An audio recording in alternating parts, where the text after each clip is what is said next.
Chapter 15: How to Get People to Like You. We might as well admit it, we want people to like us. You may hear someone say, I don't care whether people like me or not, but whenever you hear anyone say that, just put it down as a fact that he is not really telling the truth. The psychologist William James said, one of the deepest drives of human nature is the desire to be appreciated. The longing to be liked, to be held in esteem, to be a sought after person is fundamental in us. A poll was taken among some high school students on the question, what do you most desire? By overwhelming majority, the students voted that they wanted to be popular. The same urge is in older people as well. Indeed, it is doubtful if anybody ever outlives the desire to be well thought of, to be highly regarded, or to have the affection of his associates. To be master of the art of popularity, be artless. Strive deliberately after popularity, and the chances are you will never attain it. But become one of those rare personalities about whom people say, he certainly has something, and you can be certain you are on the way to having people liking you. I must warn you, however, that despite your attainments in popularity, you will never get everybody to like you. There is a curious quirk in human nature whereby some people just naturally won't like you. A quatrain inscribed on a wall at Oxford says, I do not love thee, Dr. Fell, the reason why I cannot tell, but this alone I know full well, I do not love thee, Dr. Fell. That verse is very subtle. The author did not like Dr. Fell. He didn't know why, but he just knew he didn't like him. It was most likely an unreasonable dislike, for undoubtedly Dr. Fell was a very nice person. Perhaps if the author had known him better, he would have liked him, but poor Dr. Fell never did become popular with the author of those lines.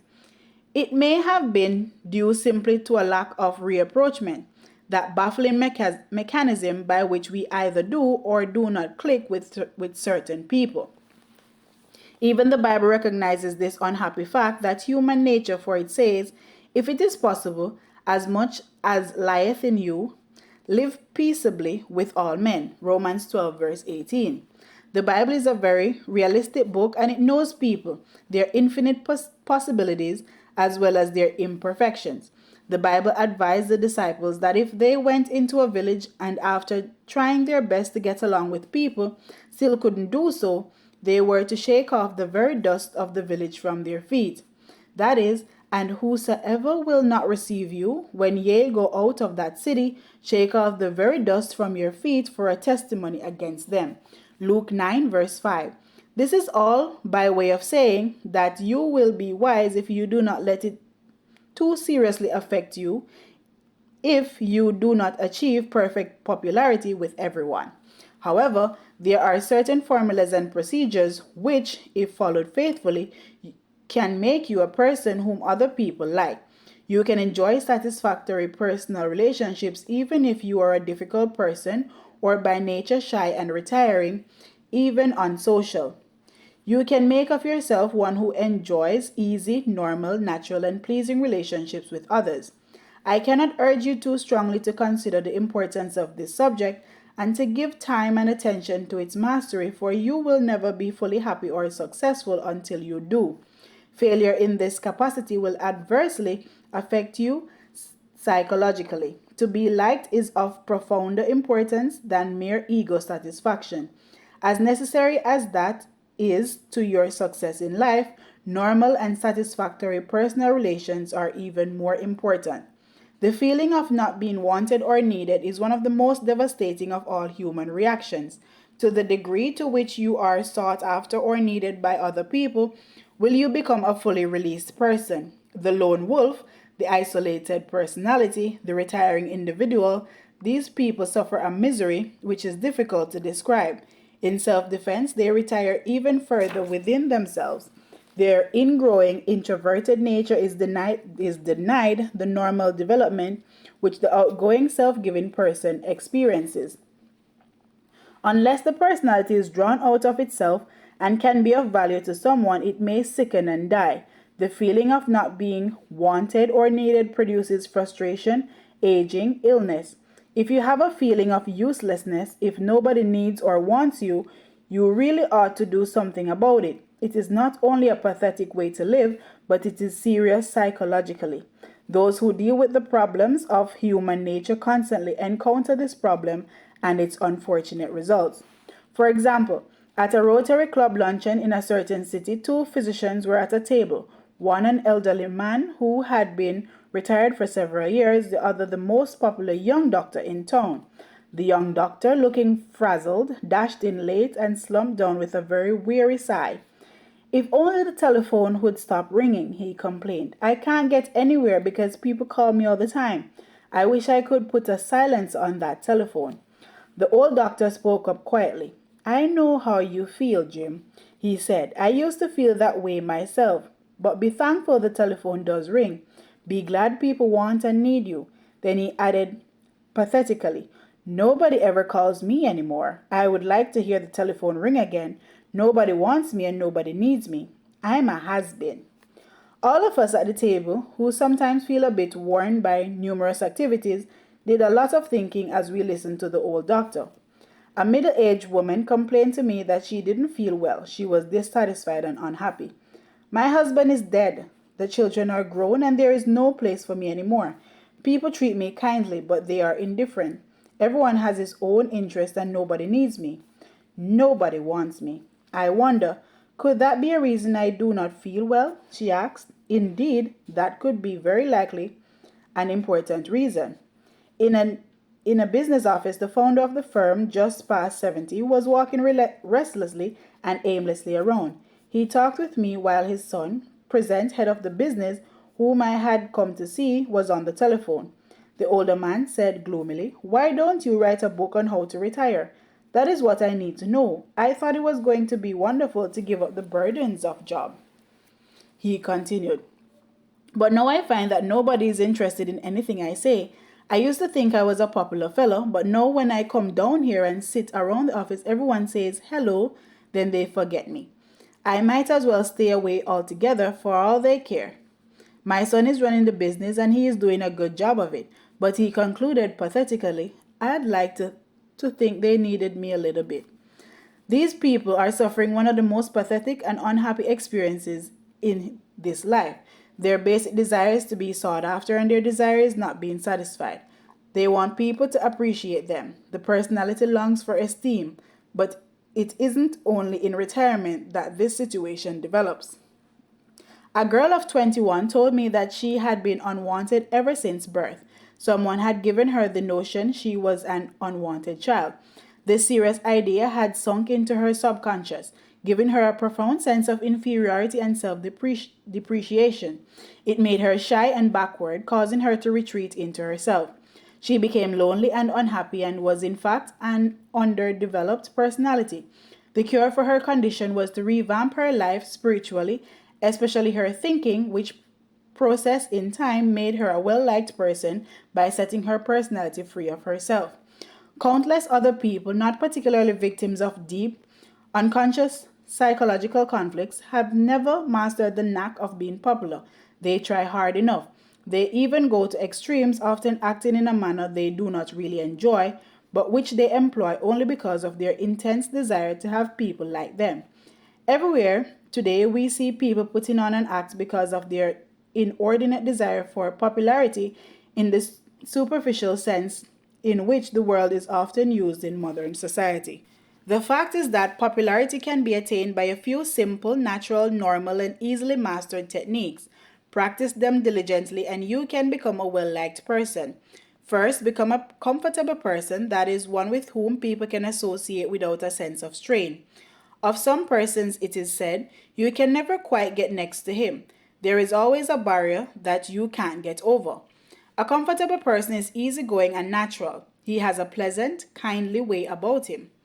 Being with him is not unlike wearing an old hat or an old pair of shoes or an easy old coat. A stiff, reserved, unresponsive individual never meshes into the group. He is always just a bit out of it. You never quite know how to take him or how he will react. You just aren't easy like with him. Some young people were talking about a 17-year-old boy whom they liked very much. Of him they said, "He is good company, he is a good sport, he is easy to be with." It is very important to cultivate the quality of being natural. Usually, that sort of individual is large souled.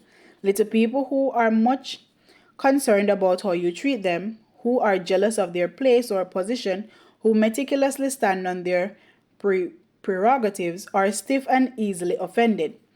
A man who is an outstanding example of these truths is James A. Farley, former Postmaster General of the United States. I met Mr. Farley for the first time a number of years ago. Months later, I met him in a large crowd of people and he called me by name. Being human, I never forgot that, and it is one reason I have always liked Mr. Farley. An interesting incident illustrates the secret of this man who is an expert in how to get people to like him. I was to speak in Philadelphia at a book and author luncheon along with Mr. Farley and two other authors. I did not actually witness the scene I am about to describe as I was late in arriving, but my publisher did. The speakers at this luncheon were talking about the hotel corridor together. The speakers at this luncheon, rather, were walking along the hotel corridor together when they passed the housekeeper standing by a cart loaded with sheets, towels, and other equipment with which she was servicing the rooms. She was paying no attention to this group of people as they turned aside and avoided her cart. Mr. Farley walked up to her, put out his hand, and said, "Hello there. How are you? I am Jim Farley. What's your name? Glad to see you." My publisher looked back at her as the group passed down the hall. The girl's mouth was wide with astonishment and her face broke into a beautiful smile. It was an excellent example of how an unegotistical, comfortable, outgoing person is successful in personal relationships. A university psychology department conducted an analysis of the personality traits by which people are liked or disliked. 100 traits were scientifically analyzed, and it was reported that one must have 46 favorable traits in order to be liked. It is rather discouraging to realize that you must have so large a number of characteristics to be popular. Christianity, however, teaches that one basic trait will go far toward getting people to like you. That trait is a sincere and forthright interest in and love for people. Perhaps if you cultivate this basic trait, other traits will naturally develop. If you are not the comfortable type of person, I suggest that you make a study of your personality with a view towards eliminating conscious and unconscious elements of strain which may exist. Do not assume that the reason other people do not like you is because of something wrong with them. Assume instead that the trouble is within yourself and determine to find and eliminate it. This will require scrupulous honesty, and it may also involve assistance of personality experts. The so-called scratchy elements in your personality may be qualities which you have taken on through the years.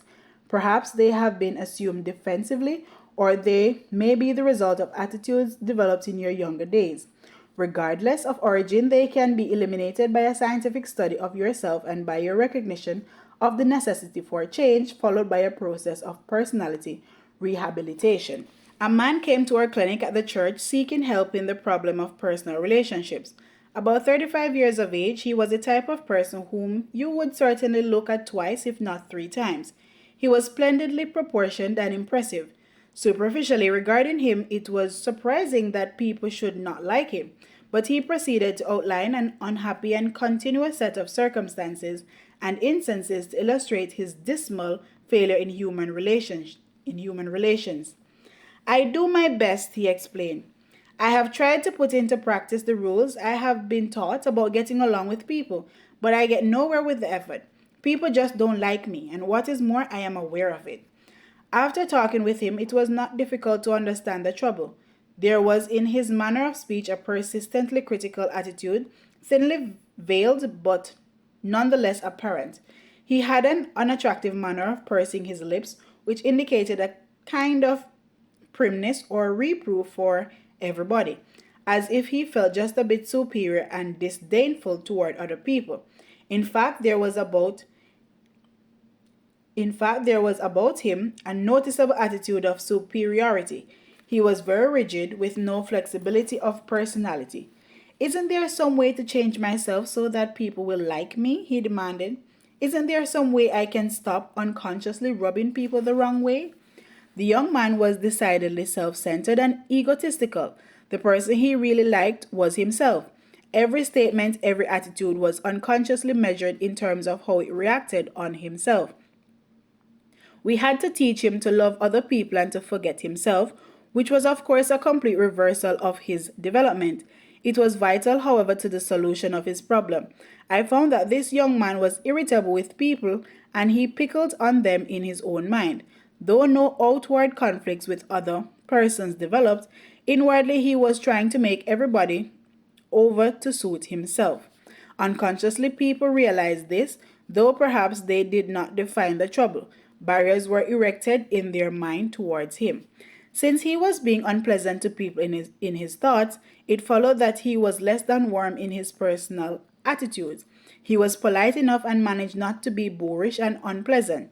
But people unconsciously felt coolness in him, so gave him the brush off of which he complained.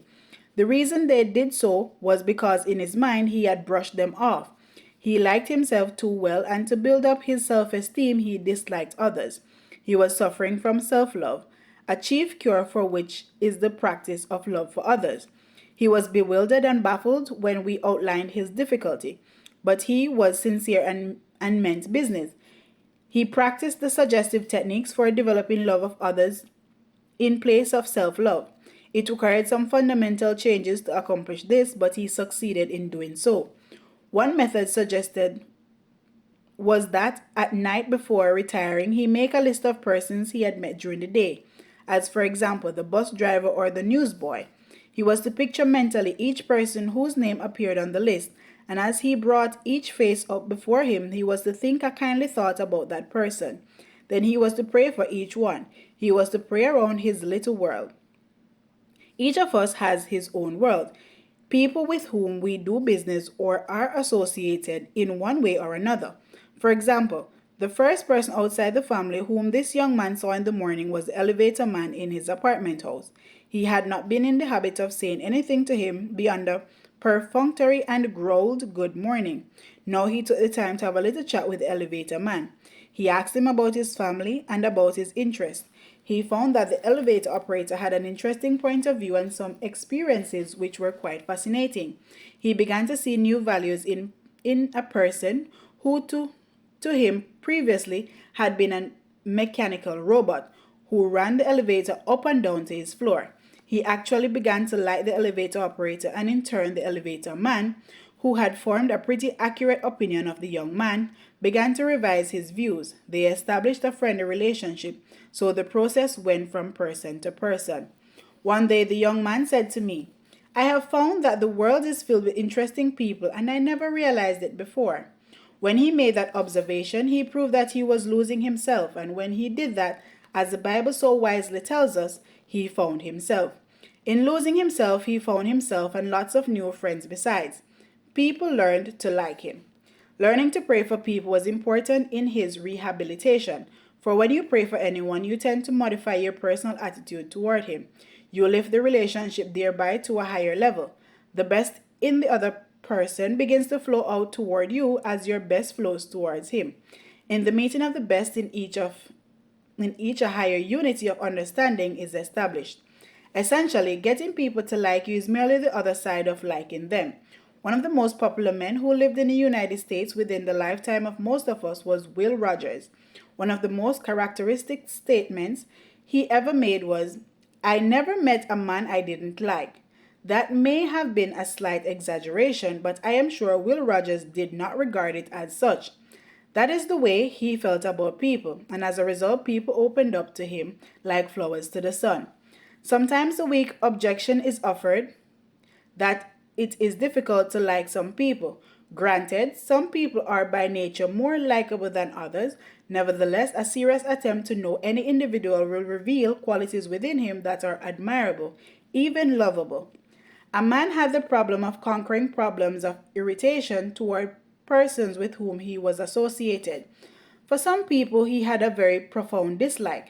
They irritated him intensively, but he conquered these feelings simply by making an exhaustive list of everything he could possibly admire about each person who annoyed him. Daily, he attempted to add to this list. He was surprised to discover that people whom he thought he did not like at all proved to have many pleasing qualities. In fact, he was at a loss to understand how he'd ever disliked them after becoming conscious of their attractive qualities. Of course, while he was making these discoveries about them, they in turn were finding new and likable qualities in him. If you have gone through life up to this point without having established satisfactory human relationships, do not assume that you cannot change, but it will be necessary to take very definite steps towards solving the problem. You can change and become a popular person, well liked and esteemed, if you are willing to make the effort. May I remind you, as I remind myself, that one of the greatest tragedies of the average person is the tendency to spend our whole lives perfecting our faults. We develop a fault and we nurse it and cultivate it and never change it. Like a needle caught in the groove of a defective record on a turntable, it plays the same old tune over and over again. You must lift the needle out of the groove, then you will have disharmony no longer, but harmony. Don't spend more of your life perfecting faults in human relations. Spend the rest of your life perfecting your great capacities for friendliness, for personal relations are vitally important to successful living. Still, another important factor in getting people to like you is to practice building up the ego of other persons. The ego, being the essence of our personalities, is sacred to us. There is in every person a normal desire for a feeling of self-importance. If I deflate your ego and therefore your self-importance, though you may laugh it off, I have deeply wounded you. In fact, I have shown disrespect for you. And while you may exercise charity toward me, even so, unless you are finally developed spiritually, you are not going to like me. You're not going to like me rather very well. On the other hand, if I elevate your self-respect and contribute to your feeling of personal worth, I am showing high esteem for your ego. I have helped you to be your best self and therefore you appreciate what I have done. You are grateful to me. You like me for it. The deflation of another person's ego may be mildly done, perhaps, but one can never evaluate how deep the depreciation goes from even a remark or a attitude that is not meant to be unkind. Here is the way in which ego is often deflated. The next time you're in a group and someone tells a joke and everybody laughs and with appreciation and pleasure except yourself, when the laughter has died down, say patronizingly, "Well, that is a pretty good joke, all right. I saw it in a magazine last month." Of course, it will make you feel quite important to let others know of your superior knowledge, but how does it make the man feel who told the joke? You have robbed him of the satisfaction of having told a good story. You have crowded him out of his brief moment in the limelight and usurped attention to yourself. In fact, you have taken the wind out of his sails and left him flat and deflated. He enjoyed his momentary little prominence, but you took it away from him. Nobody in that group is going to like you for what you did, and certainly not the man whose story you spoiled. Whether you like the joke or not, let the storyteller and the other enjoy it. Remember, he may be a little embarrassed and shy. It would have done him good to have received a response. Don't deflate people. Build them up and they will love you for it. While writing this chapter, I enjoyed a visit with an old and dear friend, Dr. John W. Huffman, one-time president of Ohio Wesleyan University. As I sat with him in Pasadena, I realized once again how much this great personality has always meant to me. Many years ago, on the night before my graduation from college, we had a banquet at our fraternity house at which he was present and made a talk. After dinner, he asked me to walk with him to the president's house. It was a beautiful moonlit night in June. All the way up to the hill, he talked to me about life and its opportunities and told me what a thrill awaited me as I entered the outside world. As we stood in front of his house, he put his hand on my shoulder and said, "Norman, I have always liked you. I believe in you. You have great possibilities. I shall always be proud of you. You have got it in you." Of course, he overestimated me, but that is infinitely better than to depreciate a person. It being June and the night before graduation and excitement being in my heart, my sentiments were pretty close to the surface, and I said good night to him through a mist of tears which I tried to conceal. It has been many years since then, but I never forgot what he said nor how he said it on that June night long ago. I have loved him all across the years. I discovered that he made similar statements to many other boys and girls long since become men and women, and they too love him because he respected their personalities and was constantly building them up. Through the years, he would write to me and to others congratulating us on some little thing we had done, and a word of approval from him meant much. Little wonder, this honored guide of youth has the affection and devotion of thousands of people whose lives he touched. Whomever you help to build up and become a better, stronger, finer person will give you his undying devotion. Build up as many people as you can. Do it unselfishly rather. Do it because you like them and because you see possibilities in them. Do this and you will never lack for friends. You will always be well thought of. Build people up and love them genuinely. Do them good, and their esteem and affection will flow back toward you. The basic principles of getting people to like you need no prolonged and labored emphasis, for they are very simple and easily illustrated in their own truth.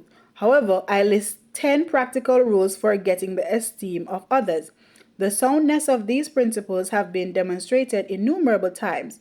Practice them until you become expert at them and people will like you. 1. Learn to remember names. Inefficiency at this point may indicate that your interest is not sufficiently outgoing. A man's name is very important to him.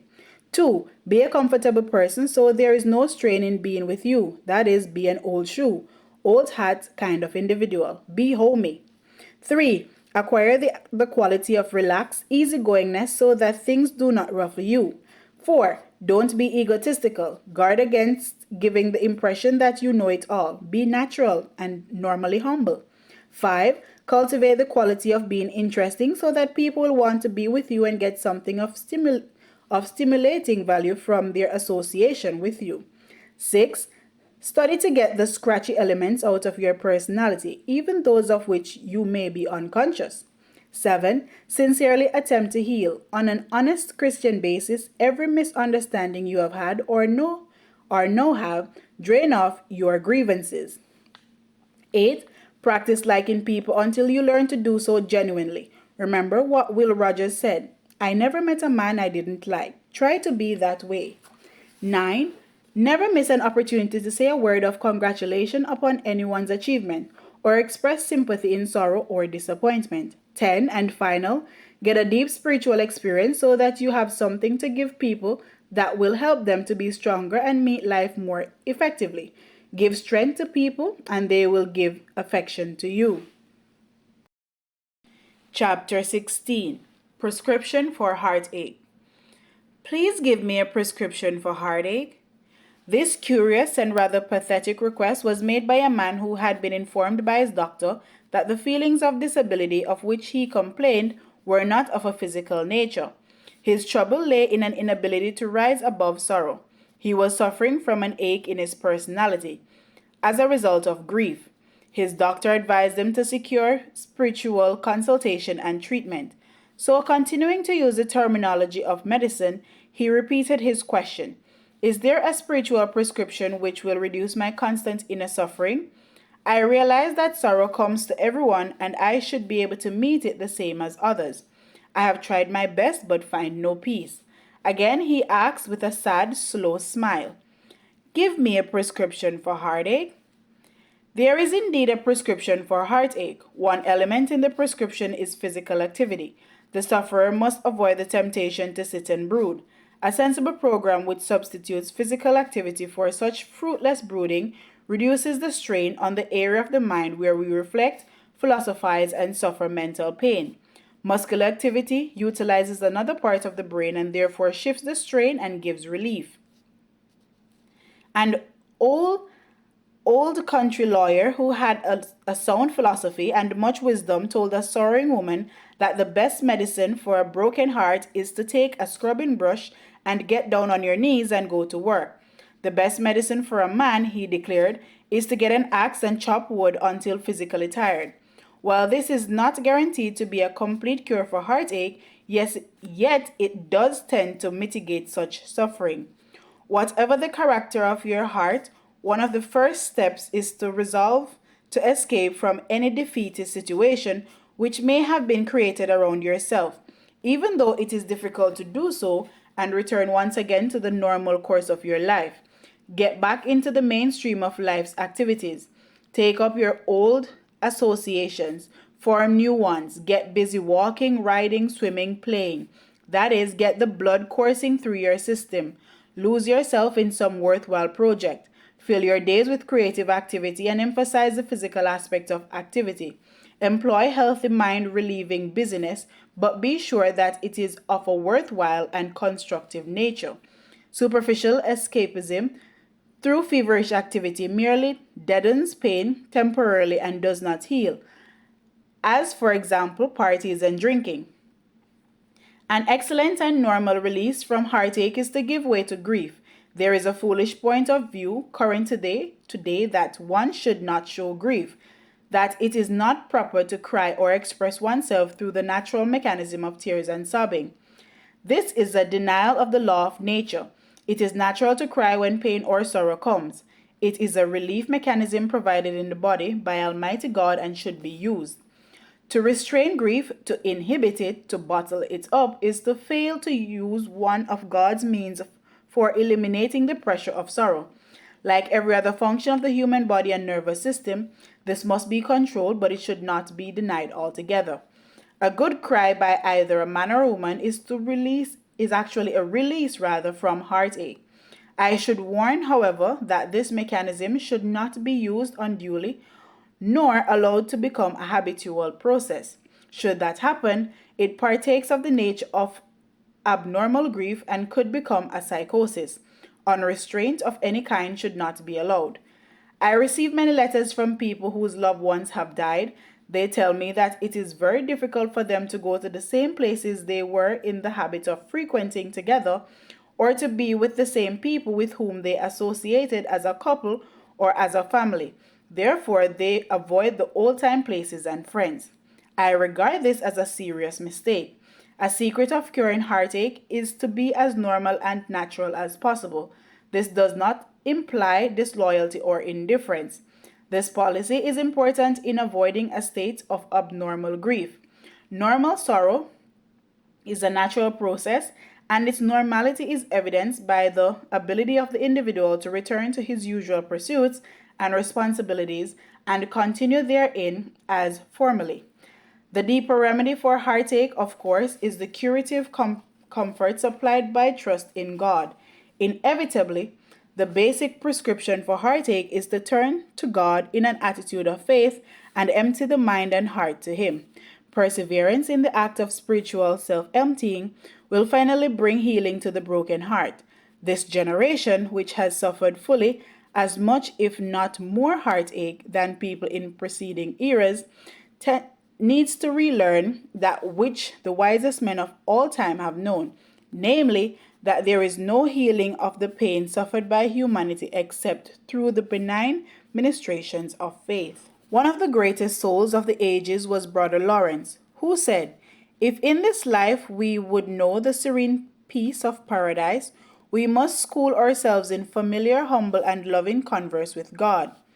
It is not advisable to attempt to carry the burden of sorrow and mental pain without divine help, for its weight is more than the personality can bear. The simplest and most effective of all prescriptions for heartache, then, is to practice the presence of God. This will soothe the ache in your heart and ultimately heal the wound.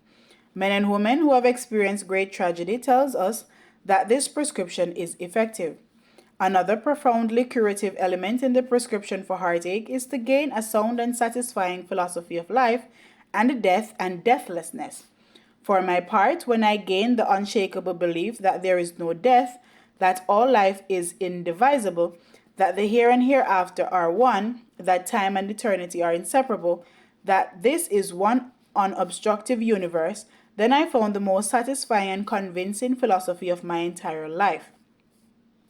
These convictions are based upon sound foundations, the Bible for one. I believe that the Bible gives us a very subtle and, as will be proved, ultimately a scientific series of insights into the great question, what happens when a man leaves this world? Also, the Bible very wisely tells us that we know these truths by faith. Henry Bergson, the philosopher, says that the surest way into truth is by perception, by intuition, by reasoning to a certain point, then by taking a mortal leap, and by intuition attaining the truth. You come to some glorious moment where you simply know that is the way it happened to me.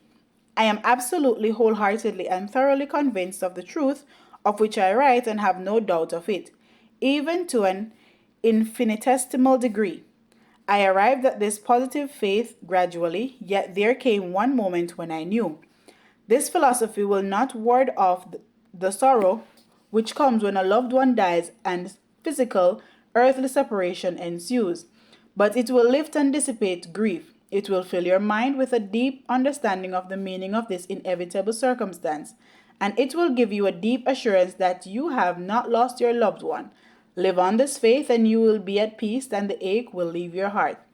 Take into your mind and heart one of the most marvelous texts in the Holy Bible. That is, eye hath not seen, nor ear heard, neither have entered into the heart of man, the things which God hath prepared for them that love him. Corinthians 2, verse 9. This means that you have never seen, no matter what you have seen, however wonderful it is, you have never seen anything to compare with the marvelous things that God has prepared for those who love him and who put their trust in him. Moreover, it says that you have never heard anything to compare with the astonishing marvels that God has laid up for those who follow his teachings and live according to his Spirit. Not only have you never seen nor heard, but you have never even dimly imagined what he is going to do for you. This sentence goes all out in promising comfort and immortality and reunion and every good thing to those who center their lives in God. After many years of reading the Bible and being intimately connected with all the phases of the lives of hundreds of people, I wish to state unequivocally that I have found this biblical promise to be absolutely true. It applies even to this world. People who really practice living on a Christian-like basis have the most incredible things happen to them. This passage also relates to the state of existence of those now living on the other side and or relationship, while we live, to those who have preceded us across that barrier which we call death. I use the word barrier somewhat apologetically. We have always thought of death as a barrier with a concept of a separatist nature. Scientists working today in the field of parapsychology and extrasensory perception and experimenting in precognition, telepathy, clairvoyance, are expressing themselves as believing that the soul survives the barrier of time and space. In effect, we are on the edge of one of the greatest scientific discoveries in history, which will substantiate on a laboratory exploratory basis the existence of the soul and its deathlessness. For many years, I have been accumulating a series of incidents, the validity of which I accept and which bear out the conviction that we live in a dynamic universe where life, not death, is the basic principle. I have confidence in the people who have described the following experiences and am convinced that they indicate a world impinged upon or intertwined with our own through the meshes of which human spirits on both sides of death live in unbroken fellowship. The conditions of life on the other side, as we know them in mortality, are modified. Undoubtedly, those who have crossed to the other side dwell in a higher medium than we do, and their understanding is amplified beyond ours. Yet all the facts point to the continued existence of our loved ones and the further fact that they are not far away, and still another fact, implied but no less real, that we shall be reunited with them. Meanwhile, we continue in fellowship with those who dwell in the spirit world. William James, one of America's greatest scholars, after a lifetime of study, said he was satisfied that the human brain is only a medium for the soul's existence, and that the mind, as now constituted, will be exchanged at last for a brain that will allow the owner to reach out into untapped areas of understanding. As our spiritual being is amplified here on earth, and as we grow in age and experience, we become more conscious of this vast world all around us. And when we die, it is only to enter into an enlarged capacity. Euripides, one of the greatest thinkers of antiquity, was convinced that the next life would be of infinitely greater magnitude. Socrates shared the same concept. One of the most comforting statements ever made was his remark, "No evil can befall a good man in this life or in the next." Natalie Kalmus, scientific expert in Technicolor, tells about the death of her sister. The following account, given by this scientifically trained woman, appeared in the inspirational magazine Guideposts. Natalie Kalmus quotes her dying sister as saying, "Natalie, promise me that you won't let them give me any drugs. I realize that they are trying to help to relieve my pain, but I want to be fully aware of every sensation. I am convinced that death will be a beautiful experience." I promised. Alone later, I wept, thinking of her courage. Then, as I tossed in bed on through the night, I realized that what I thought to be a calamity, my sister intended to be a triumph. 10 days later, the final hour drew nearer. I had been at her bedside for hours. We had talked about many things, and always I marveled at her quiet, sincere confidence in eternal life. Not once did the physical torture overcome her spiritual strength. This was something that the doctors simply hadn't taken into account. "Dear kind God, keep my mind clear and give me peace," she had murmured over and over again during those last days. We had talked so long that I noticed she was drifting off to sleep. I left her quietly with the nurse and retired to get some rest. A few minutes later, I heard my sister's voice calling for me. Quickly, I returned to her room. She was dying. I sat on her bed and took her hand. It was on fire. Then she seemed to rise up in bed almost to a sitting position. "Natalie," she said, "there are so many of them. There's Fred and Ruth. What's she doing here? Oh, I know." An electric shock went through me. She had said Ruth. Ruth was her cousin who had died suddenly the week before, but Eleanor had not been told of Ruth's sudden death. Chill after chill shot up and down my spine. I felt on the verge of some powerful, almost frightening knowledge. She had murmured Ruth's name. Her voice was surprisingly clear. "It's so confusing. So many of them." Suddenly her arms stretched out as happily as when she had welcomed me. "I am going up," she said. Then she dropped her arms around my neck and relaxed in my arms. The will of her spirit had turned final agony into rapture. As I laid her head back on the pillow, there was a warm, peaceful smile on her face. Her golden brown hair lay carelessly on the pillow.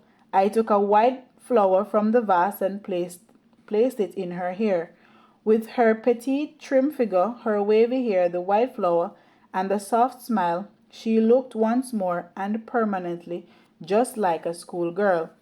The mention of her cousin Ruth by the dying girl and the evident fact that she saw her clearly is a phenomenon that recurs again and again in the incidents which have come to my attention. So repetitive is this phenomenon, and so similar are the characteristics of this experience, as described by many, that it amounts to a substantial evidence that the people whose names are called, whose faces are seen, are actually present. Where are they? What is their condition? What sort of body have they? These are questions that are difficult. The idea of a different dimension is probably the most tenable, or it may be more accurate to believe that they live in a different frequency cycle. It is impossible to see through the blades of an electric fan when it is in a stationary position. At high speed, however, the blades appear to be transparent. In the high frequency, or the state in which our loved ones dwell, the impenetrable qualities of the universe may open to the gaze of one passing into the mysteries. In deep moments of our own lives, it is entirely possible that we enter to a degree, at least, into that higher frequency. In one of the most beautiful lines in English literature, Robert Ingersoll suggests this great truth. In the night of death, hope sees a star and listening love can hear the rustle of a wing. A famous neurologist tells of a man who was at death's door. The dying man looked up at the physician sitting beside his bed and began to call off names which the physician wrote down. The doctor was personally unfamiliar with any name mentioned. Later, the physician asked the man's daughter, "Who are these people? Your father spoke of them as if he saw them." "They are all relatives," she said, "who have been dead a long time." The physician said he believes his patient did see them. "Friends of mine, Mr. and Mrs. William Sage, live in New Jersey, and I was often in their home. Mr. Sage, whom his wife called Will, died first. A few years later, when Mrs. Sage was on her deathbed, the most surprised look passed across her face, and it lighted up in a wonderful smile as she said, 'Why, it is Will!' That she saw him, those about her bed had no doubt whatsoever." Arthur Godfrey, a famous radio personality, tells of being asleep in his bunk on a destroyer in World War I. Suddenly, his father stood beside him. He put out his hand, smiled, and said, "So long, son," and Godfrey answered, "So long, Dad." Later, he was awakened and given a cablegram telling him of the death of his father. The time of his passing was given, and it was the precise period during which Godfrey in his sleep, saw his father. Mary Margaret McBride, also a famous radio personality, was overwhelmed with grief upon the death of her mother. They had been very close to each other. She awakened one night and sat on the edge of her bed. Suddenly she had the feeling, to use her own words, that "Mama was with me." She did not see her mother nor hear her speak, but from that time on, I know that my mother isn't dead, that she is nearby. Rufus Jones, one of the most famous spiritual leaders of our time, told about his son Lowell, who died at 12 years of age.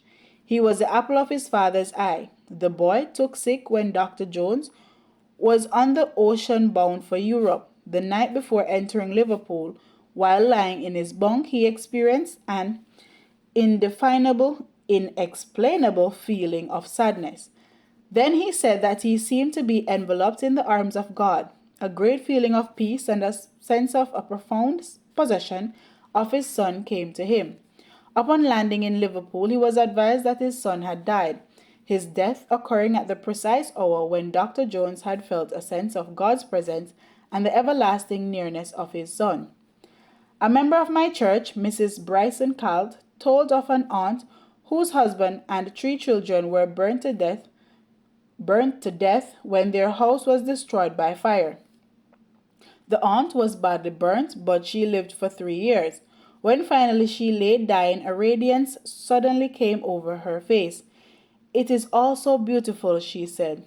"They are coming to meet me. Fluff up my pillows and let me go to sleep."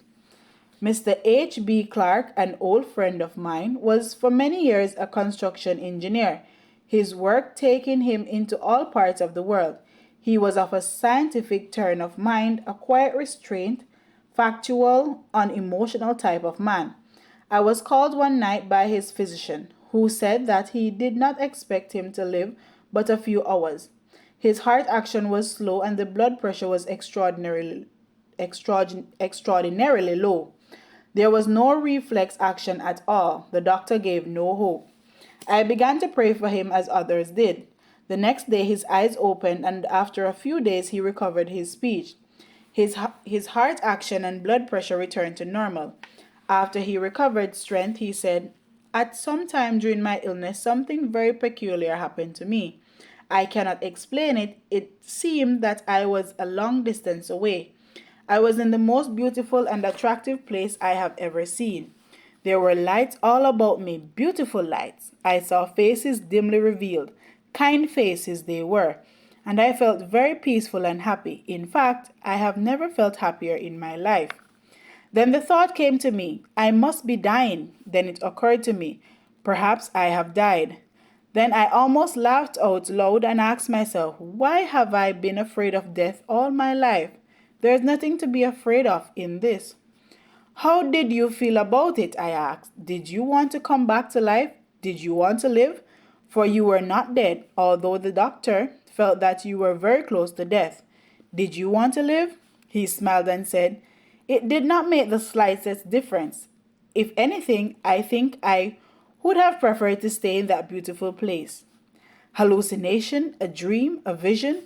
I do not believe so. I have spent too many years talking to people who have come to the edge of something and had a look across, who, anonymously, have reported beauty, light, and peace to have any doubt in my own mind. The New Testament teaches the indestructibility of life in a most interesting and simple manner. It describes Jesus after his crucifixion in a series of appearances, disappearances, and reappearances. Some saw him and then he vanished out of their sight. The others saw him and again he vanished. It is as if to say, You see me and then you do not see me. This indicates that he is trying to tell us that when we do not see him, it does not mean he is not there. Out of sight does not mean out of life. Occasional mystical appearances, which some experience, indicate the same truth, that he is nearby. Did he not say, Because I live, ye shall live also? John 14, verse 19. In other words, our loved ones who have died in this faith are also nearby and occasionally draw near to comfort us. A boy serving in Korea wrote to his mother saying, The strangest things happen to me. Once in a while at night when I am afraid, Daddy seems to be with me. Daddy had been dead for 10 years. Then the boy wistfully asked his mother, Do you think that Daddy can actually be with me here on these Korean battlefields? The answer is, why not? How can we be citizens of a scientific generation and not believe that this could be true? Again and again, proofs are offered that this is a dynamic universe surcharged with mystic, electric, electronic, atomic forces, and all are so wonderful that we have never yet comprehended them. This universe is a great spiritual sounding house, alive and vital. Albert E. Cliff, well-known Canadian writer, tells of the death of his father. The dying man had sunk into a coma and it was thought he was gone. Then a momentary resurgence of life occurred. His eyes flickered open. On the wall was one of those old-time mottos which said, I know that my Redeemer liveth. The dying man opened his eyes, looked at that motto, and said, I do know that my Redeemer liveth, for they are all here around me, that is, mother, father, brothers, and sisters. Long ago from this earth were they all, but evidently he saw them. Who is to gainsay? The late Mrs. Thomas A. Edison told me that when her famous husband was dying, he whispered to his physician, It is beautiful over there. Edison was the world's greatest scientist. All his life he had worked with phenomena. He was of a factual cast of mind. He never reported anything as a fact until he saw it work. He would never have reported, It is very beautiful over there, unless having seen, he knew it to be true. Many years ago, a missionary went to the South Sea Islands to work among a cannibal tribe. After many months, he converted the chief to Christianity. One day, his old chief said to the missionary, Remember the time you first came among us? Indeed, I do, replied the missionary. As I went through the forest, I became aware of hostile forces all around me. They did indeed surround you, said the chief, for we were following you to kill you, but something prevented us from doing it. And what was that? Asked the missionary. Now that we are friends, tell me, coaxed the chief. Who were those two shining ones walking on either side of you? My friend Geoffrey O'Hara, a famous songwriter and author of the popular World War I song Katie, also There Is No Death, Give a Man a Horse He Can Ride, and other songs, tells of a colonel in World War I whose regiment was wiped out in a bloody engagement. As he paced up and down the trench, he says he could feel their hands and sense their presence.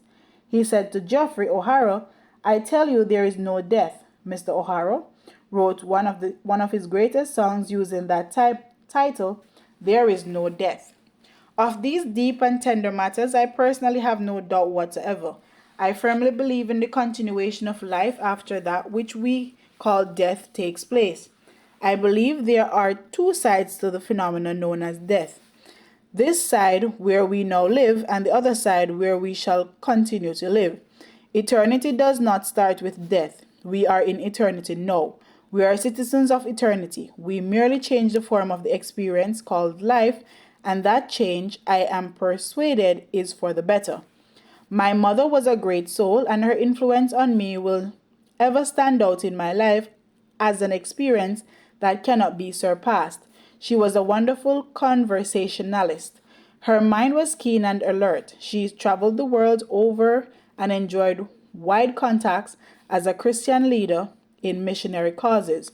Her life was full and rich. She had a marvelous sense of humor.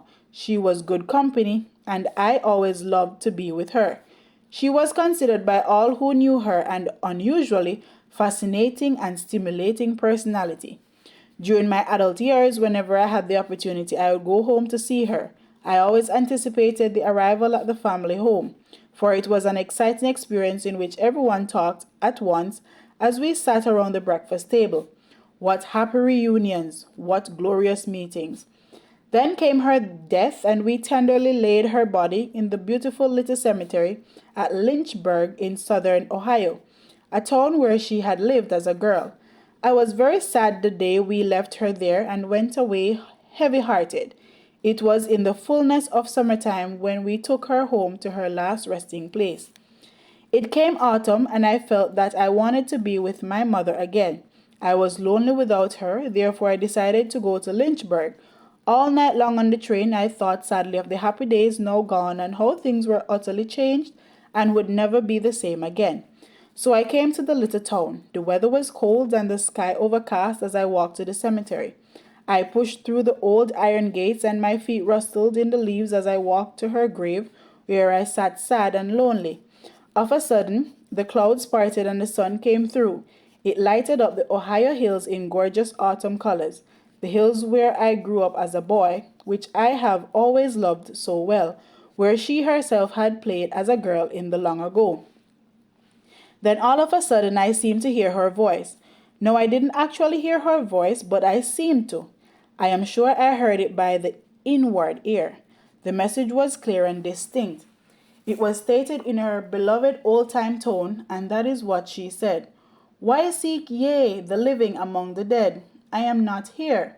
Do you think that I would stay in this dark and dismal place? I am with you and my loved ones always." In a burst of inner light, I became wondrously happy. I knew that what I had heard was the truth. The message came to me with all the force of actuality. I could have shouted, and I stood up and put my hand on the tombstone and saw it for what it is, only a place where mortal remains lay. The body was there, to be sure, but it was only a coat that had been laid off because the wearer needed it no longer. But she, that gloriously lovely spirit, she was not there. I walked out of that place, and only rarely since have I returned. I like to go back there and think of her and the old days of my youth, but no longer is it a place of gloom. It is merely a symbol, for she is not there. She is with us, her loved ones. Why seek ye the living among the dead? Luke 24 verse 5. Read and believe the Bible as it tells about the goodness of God and the immortality of the soul. Pray sincerely and with faith. Make prayer and faith the habit of your life. Learn to have real fellowship with God and with Jesus Christ. As you do this, you will find a deep conviction welling up in your mind that these wonderful things are truth indeed. If it were not so, I would have told you. John 14 verse 2. You can depend upon the reliability of Christ. He would not let you believe and hold convictions so sacred in nature unless they are absolutely true. So, in this faith, which is a sound, substantial, and rational view of life and eternity, you have the prescription for heartache.